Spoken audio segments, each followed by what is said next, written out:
I read excerpts of Epic Illustrated's sorry. I read excerpts of Epic Illustrated's premiere issue of a Marvel magazine from spring 1980. And the first thing that I read was the editorial by Stan Lee. And what I found interesting about this is how almost cocky or overconfident Stan Lee and like the other producers of Marvel seem to be. It could be, or it probably was, because they've gotten so much money from their other comics. But it seems like they went into this without taking any like critique or any criticism from any other people around them, and they're really confident in how they're starting like a new era or a new demographic for the Marvel characters. So I thought that was really interesting because the overconfidence might have been like their downfall, at least for this for this magazine. And then the first like actual story that I read was let me just find it was where is it? Oh, A Tale of Silver Surfer. The story by Stan Lee and art by John Buscema. I think that's how you say it.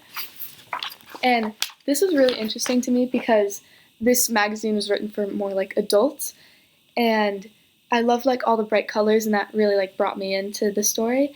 But what made it almost confusing was how it almost went to like a spiritual aspect, and that might be a part of how it was released in like the 80s, like during the time of the hippies and stuff like that. So I think that's why this story at least could have been really appealing to some people like that.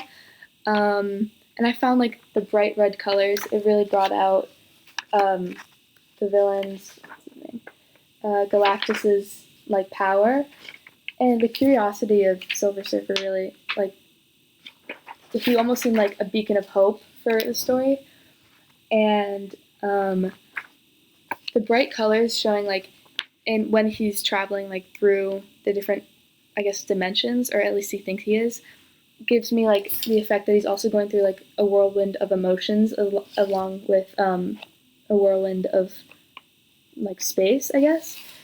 And the bright red nose remind me of the bright red aura of Galactus here, and it kind of shows like defeat and like loss, like despair of hope. And the end here, where it like kind of goes darker compared to like the rest of the story, it kind of highlights how like all this hope was lost and how you need to like accept what's in front of you, I guess, if that makes sense. And the next story, or like part of the magazine that I read, was The Last 60 Seconds, written by story and art by Bob Larkin. I found this interesting because there wasn't a lot of dialogue, but the colors really told the story itself. Like it starts off blue in this first panel here and then quickly turns to red. And what I found the most interesting and cool about this is how if you look here, there's not much of a difference, but if you look close enough, there's like a slight discoloration in the emergency broadcast system, and the growth of confusion across his face escalates on like it really jumps from here to here. But if you look at this panel, there's like details or almost foreshadowing about what's about to happen. And just I was kind of confused about what was going on at first, but the ease written across in capitals all across the screen really just heightened like the extent of what's happening. And just the images of the skull at the end here were really interesting because it was like how quickly this happened, because less than 60 seconds before he was just smoking a cigarette and drinking a beer, and now he's like those faces, like the illustrating here is like so interesting and vibrant. And then I love how this is just a complete swap. The last page of the comic or the magazine is just this complete switch from like the panels from here, and it really encapsulates like this wasn't just happening to him, this was like the entire city and town around it.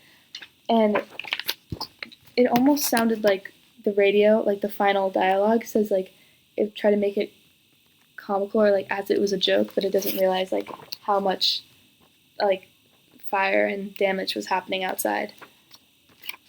But yeah, I just love like the coloring in this because it starts off so blue and then quickly goes to like red, then orange, then just like an eternity of like red and darkness.